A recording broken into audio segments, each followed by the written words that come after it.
All right, so we're diving into some pretty heavy stuff today, listener. You've given us a whole stack of Orwell excerpts from Animal Farm, 1984, even some bits about the man himself.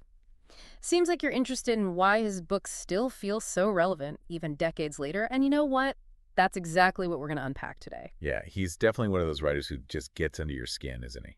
Totally. And to really grasp his impact, I think we have to understand that Orwell wasn't just crafting stories from thin air, he was channeling some seriously intense life experiences into his work. We're talking brutal boarding school days, witnessing firsthand the dark side of colonialism in Burma, even going undercover to expose the lives of the poor in London. It's true. And it's that lived experience, that direct encounter with the underbelly of power that gives his writing this chilling realism. This wasn't some guy theorizing about dystopia from an ivory tower. Orwell had seen how systems could crush the individual. He'd felt it. And that brings us right to Animal Farm. I mean, this is practically required reading in school, right? Yeah. Everyone thinks they've got it figured out. It's about the dangers of communism. Yeah, the Russian Revolution allegory is definitely a popular interpretation. But here's where it gets interesting. Even back when it was first published, people were seriously creeped out by Animal Farm. And students reading it today, they have the same reaction. So there's something about these talking animals that hits harder than your average dystopia, wouldn't you say? It really does get under your skin. Like, Okay. you instinctively get that it's about way more than just some pigs and horses. You included Old Major's speech in your sources, the one where he talks about the animals suffering under Jones the farmer. To me, that's like the perfect example of what we're talking about. Want me to give our listener a little refresher? Please go for it. Okay, so this is Old Major speaking to the animals. Man is the only real enemy we have. Remove man from the scene, and the root cause of hunger and overwork is abolished forever. Man is the only creature that consumes without producing. He does not give milk, he does not lay eggs, he is too weak to pull the plow. See, Chill's right. It's framed as this animal uprising, but swap out man for any oppressive force, any system exploiting others, and bam, it's like Orwell's holding up a mirror to all of human history. Exactly. It bypasses our usual defenses, our ability to distance ourselves from the uncomfortable. On the surface, you've got a fable, something safe and familiar. But underneath, it taps into that primal fear of those in control abusing their power. And that's a fear that transcends time and place, wouldn't you say? Absolutely. And if Animal Farm explores how power corrupts, then 1984 feels like Orwell taking that fear and saying, hold my beer.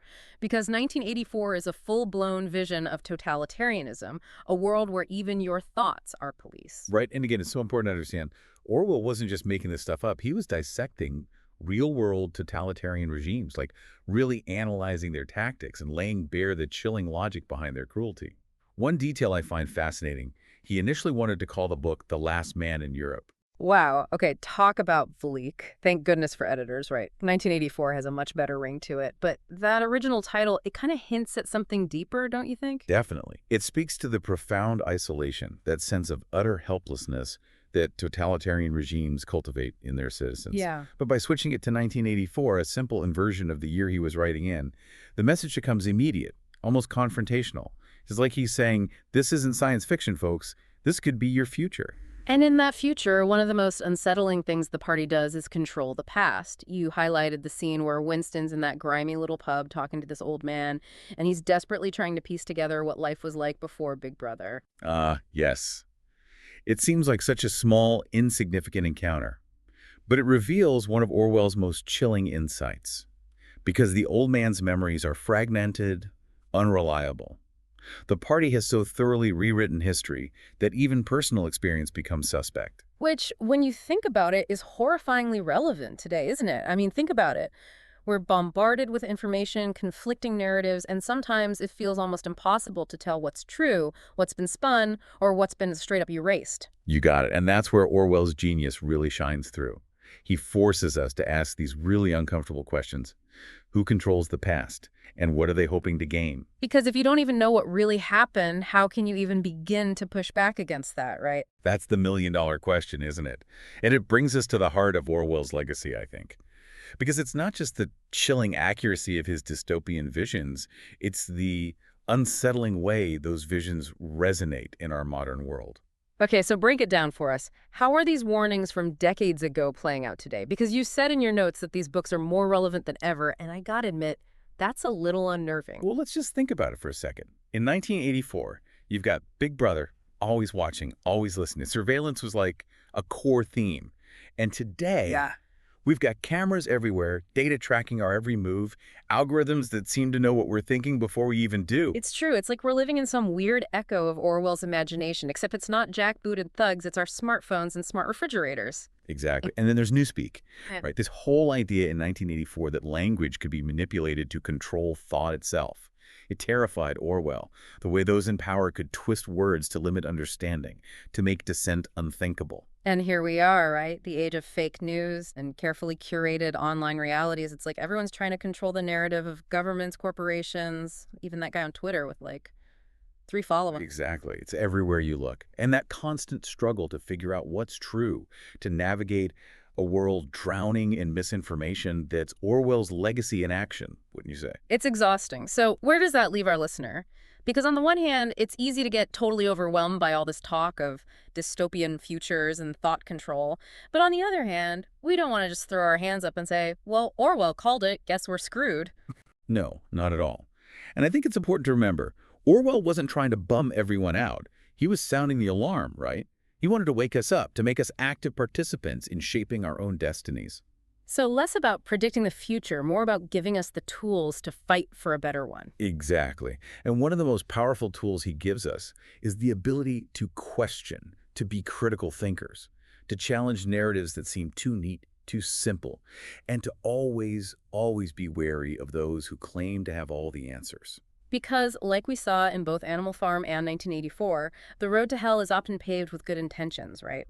Those in power rarely announce themselves as tyrants. They come bearing promises of progress, security. And they use fear, often very subtle fear, to manipulate our perceptions, to make us doubt our own judgment, to accept their version of reality as the only reality. Which is why I think Orwell's work is so important, even today. He gives us that distance, that space to step back and say, hold on a minute. Is this really the future we want? And I think that's the question we should leave our listener with today. Because if we want to avoid sleepwalking into an Orwellian nightmare, we need to constantly be asking ourselves and each other that very question. It's almost like he injected us with a little bit of dystopia, right? Just enough to build up some immunity to real-world manipulation. That's a really interesting way to put it. And, speaking of things that make you think, the question I always come back to is, what would Orwell make of the internet? Oh, man. You want to talk about a rabbit hole? I mean, it's this crazy mix of information, connection, potential. But then on the flip side, it's like a breeding ground for surveillance, misinformation, those echo chambers that trap you with your own biases. It's like Orwell's greatest hits mashed up with a tech utopia. Yeah. Where would he even start? Seriously, I can just picture him hunched over his typewriter, cigarette smoke everywhere, trying to wrap his head around it all. He'd be fascinated, totally, but also horrified. Oh, 100%. On the one hand, it's this amazing tool for getting ideas out there, connecting with people across the globe, things he obviously valued. But then there's that other side, that potential for surveillance, the way it can be used to manipulate and control. That had to set off all his writerly instincts. Are you kidding? He would see right through those empty promises of free information, Hmm. He'd recognize the very real dangers lurking underneath. Because it's not just about access to information, right? It's about who controls that access, who gets to shape the narrative, who benefits from all that data being collected. Which is exactly the kind of sharp, critical thinking we need more of today. Because it's easy to get caught up in all the shiny surfaces of technology, to forget that any tool, even a powerful one, can be used for good or for evil. And that's why I think going back to Orwell's work today is so important. He reminds us that the future isn't some predetermined thing that just happens to us. We have a say in it. But having a say means staying vigilant, thinking critically, and always being a little bit skeptical of those in power. So it's not about becoming some kind of cynic. It's about being an informed, engaged citizen, right? Yeah. Recognizing those patterns of manipulation and refusing to be a pawn in someone else's game. Exactly. It's about taking back our agency, our ability to think for ourselves and make choices that line up with our values. And maybe most important of all, it's about having the guts to speak truth to power, even when it's uncomfortable, even when it feels risky. Because, as Orwell showed us, silence only helps the oppressor. Man, that's a powerful note to end on. So, listener, if you haven't picked up Animal Farm or 1984 in a while, I really encourage you to give them another read. And this time, try to see them with fresh eyes, through through the lens of this crazy, hyper-connected world we're living in. Because, as we've been talking about today, Orwell's warnings weren't just predictions, they were more like blueprints. Blueprints for understanding how humans are capable of both darkness and light, and a call to action for all of us to protect the freedoms that we value most.